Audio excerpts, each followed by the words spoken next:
La coopération transfrontalière locale, désormais une réalité dans l'espace Escabo, Sikasso, Korogo et Bobo Dioulasso.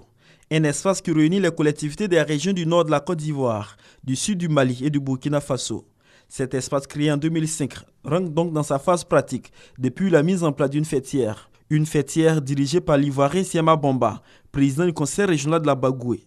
Pour donner vie à ce projet de coopération transfrontalière locale élaboré par l'UEMOA, un séminaire de formation des élus locaux et des responsables techniques de ces collectivités territoriales est organisé dans la ville de Korogo. Il s'agit pour ces participants d'élaborer une fiche technique pour les différents projets communautaires.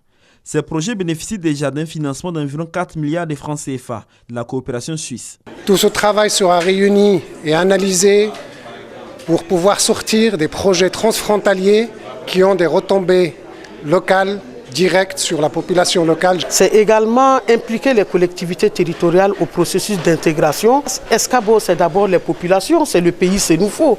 Donc les populations sont dans leur territoire et les projets concernent d'abord ces populations. Ces projets seront portés par les populations, ces projets seront initiés par les populations. Au terme de cette séance de travail, d'importants projets ont été retenus. L'on peut citer entre autres la réalisation de parcs à bétail pour apporter une solution à la transhumance, la construction d'infrastructures communautaires, notamment les routes, les ponts, les écoles, les châteaux d'eau et le renforcement du plateau technique de plusieurs centres de santé. À cela vont s'ajouter des projets à impact économique. La mangue est un produit commun à tous les trois pays.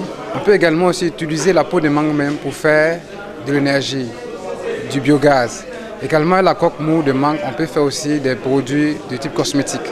Donc c'est dit qu'il y a beaucoup de possibilités qui existent pour nos producteurs et pour nos entreprises locales. Il y a beaucoup de jeunes qui sont là, qui n'ont pas d'emploi. Ça serait une manière de les occuper. En plus du soutien de la coopération suisse, l'UEMOA compte mobiliser d'autres partenaires économiques pour accompagner les projets de l'espace Escabo. Le programme de développement de l'espace Escabo est salué par le préfet de la région du Poro ainsi que par le représentant du Premier ministre Amadou Gon Coulibaly. Le docteur Sissé Moustapha a rassuré les élus locaux de la disponibilité du gouvernement à traduire en actes tous les projets de développement élaborés par les collectivités territoriales.